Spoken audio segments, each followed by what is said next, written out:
মমতা বন্দ্যোপাধ্যায়ের রাজত্বে কোনো চাকরির পরীক্ষাই স্বচ্ছতার সঙ্গে হয়নি, এইটুকু আমি বলতে পারি। কলকাতা বিমানবন্দরে আবারও বিস্ফোরক শুভেন্দু অধিকারী।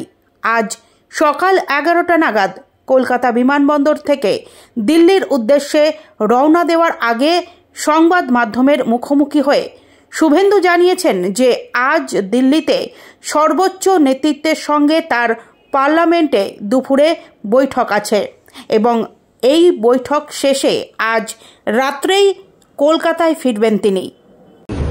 ডিভিশন বেঞ্চের ডবল জাজেস তারা দীর্ঘদিন ধরে শুনেছেন মমতা বন্দ্যোপাধ্যায়ের রাজত্বে কোনো চাকরির পরীক্ষা স্বচ্ছতার সঙ্গে হয়নি, এটুকু আমি বলতে পারি। এবং সম্প্রতি যে পুলিশ রিক্রুটমেন্ট হয়েছে সেটা নিয়েও আমি পিসি করে ডিটেলসে বলেছি যে ওএমআর কার্বন কপি পরীক্ষার্থীদের দেওয়া হয়নি।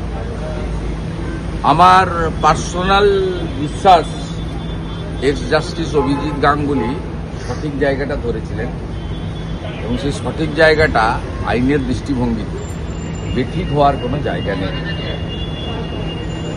এইটুকু আমি বলবো। এর থেকে বেশি কিছু জাজমেন্ট। আজ আপনি দিল্লি যাচ্ছেন, আপনাদের রাজ্য সভাপতি এবং প্রাক্তন রাজ্য সভাপতি তারাও পার্লামেন্টে রয়েছেন, কোনো পরিকল্পনা বা কিছু সামনে বিধানসভা ভোট? সাংবাদিকদের বলবো কেন? আজকে আমার সর্বোচ্চ নেতৃত্বের সঙ্গে 3টের সময় পার্লামেন্টে একটা মিটিং আছে 1-to-1, এবং তারপরে কিছু ইন্টারনাল কাজ আছে। ডেট নাইটে আমি আবার রিটার্ন করব এবং কোনো বিষয়টাই সাংবাদিকদের জন্য নয়। দাদা, কমিশনের গুতোয় রাতারাতি 2208 থেকে 480 অমর বুথের সংখ্যা হয়ে গেল, কি বলবেন? আমরা এতদিন বলছিলাম 2-3 দিন ধরে যে 2200 বেশি যেখানে বুথ ওখানে গেলে অমরত্ব পাওয়া যায়। এখন আমরা বলছি 400 সামথিং বুথে গেলে অমরত্ব পাওয়া যাবে। ওখানে জমি কিনুন, বাড়ি তৈরি করুন, এবং যারা চান বাবা মা শতায়ু হোক, 75 বছর পেরিয়ে গেছে বা হয়েছে, তারা ওইখানে গিয়ে বাড়ি কিনে থাকুন, 100 পেরিয়ে যাবে আপনাদের। মমতা বন্দ্যোপাধ্যায়ের চমৎকার উন্নয়নের পাঁচালী, এটাও উন্নয়নের পাঁচালীর একটা অংশ।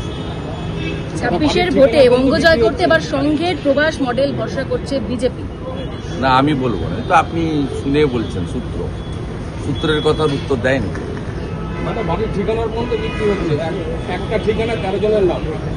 চোখ যদি বিক্রি হয় মরা মানুষের বারাসাতে, তাহলে বাড়ির ঠিকানা তো খুব ছোটখাটো বিষয়। 3 দিন আগে সুব্রত গুপ্ত মহোদয় যখন গেছিলেন ফলতাতে, সেখানে সানু বক্সি বিডিও আর জাহাঙ্গীর তার ভাইরা ভাই বিজেপির প্রতিনিধি দেখিয়ে দিয়েছে, এই লোকটা বিজেপির প্রতিনিধি, এই লোকটা সিপিএম এর প্রতিনিধি, এই লোকটা কংগ্রেসের প্রতিনিধি, অল পার্টি মিটিং করে দিয়েছে। আমরা যখন বিজেপির লোকেদের বললাম যে আপনারা অবজেকশন করলেন না কেন, বলে আমরা ডাকেইনি, যাইনি কেউ। অথচ স্টেট অবজারভার বলছে যে আমার কাছে তো সব দলের লোক এসেছিল। আমরা সেটা ওনাকে ক্লিয়ার করেছি, আমাদের ফলতার প্রতিনিধিদের পাঠাতে বলেছি। অতএব ভিন্ন রাজনৈতিক দলের প্রতিনিধিও যদি বদলে দেয়, তাহলে বাড়ির ঠিকানা এসব তো ছোটখাটো বিষয়। এখান থেকে 10 কিলোমিটার দূরে বারাসাতে মরা মানুষের চোখ তুলে নিয়ে বেঁচে দিয়েছে। দাদা, এর আগে বারাসাতে আমরা দেখলাম যে এই ঘটনা হয়েছে এবং গোটা রাজ্যে এরকম বিশৃঙ্খল পরিবেশ। আমরা মমতা বন্দ্যোপাধ্যায়কেও দেখেছিলাম যে ওয়াকআপ নিয়ে মানবো না বলে অনেক কথা বলেছিলেন, কিন্তু আলটিমেট কি হলো? কেন্দ্রীয় সরকারের নির্দেশ মানতেই হলো। সংখ্যালঘুদের সঙ্গে দ্বিচারিতা করলেন মুখ্যমন্ত্রী। এখনো দেশে সংবিধান শেষ কথা বলে।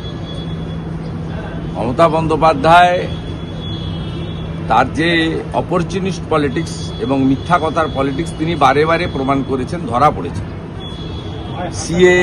সিএকে এনআরসি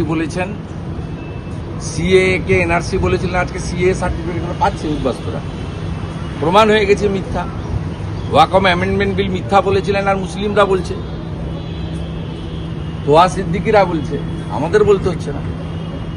স্বাভাবিকভাবে মমতা বন্দ্যোপাধ্যায় সত্য কথা বলেন না, বলবেন না, এবং তিনি প্রাক্তন হবেন, চিন্তার কোনো কারণ নেই। দাদা 2000 আড্ডা বুঝি 2002-এ যাদের ভোটার তালিকায় নাম নেই এবং সেই সমস্ত জায়গায় দেখা যাচ্ছে 5টি কেন্দ্রে অস্বাভাবিক হারে সেই সমস্ত ভোটার তালিকায় নাম তোলার জন্য মুর্শিদাবাদ সেখানে হাইয়েস্ট। মূলত মুসলিম প্রধান বিধানসভাগুলোতে ভুলভাল বাবা মা দেখিয়েছে। কারণ আপনাদের এটা হিন্দু মুসলিমের বিষয় নয়, হিন্দুদের ক্ষেত্রে আপনি দেখবেন ওই বাবা মায়ের নামের সঙ্গে ছেলে মেয়ের নামের সারনেম নামের মিল থাকে। মুসলিমদের ক্ষেত্রে সেই সুযোগটা ওরা কাজে লাগিয়ে হাফেজুলের বাবাকে সিরাজুল করেছে। হাফেজুলের অরিজিনাল বাবার নাম মফিজুল, ধরা পড়বে। ইনিশিয়ালি ইউআইডির খুব শক্ত ব্যবস্থা আছে, ধরা পড়বে। Initially, there were 2,200 booths where no days were found. Now it is decreased. How it is possible? Due to the special observer, state observer, they are now working. And the main principal opposition party, we BJP raised our voice day before yesterday. I, along with my party colleagues and 50 BJP MLA, we raised our voice strongly. The huge malpractices happened during the entry, especially 26, 27, 28 November. A section of BLOs, AERO, DRO, including some DMs, they huge malpractices. We want transparent, fair voter list.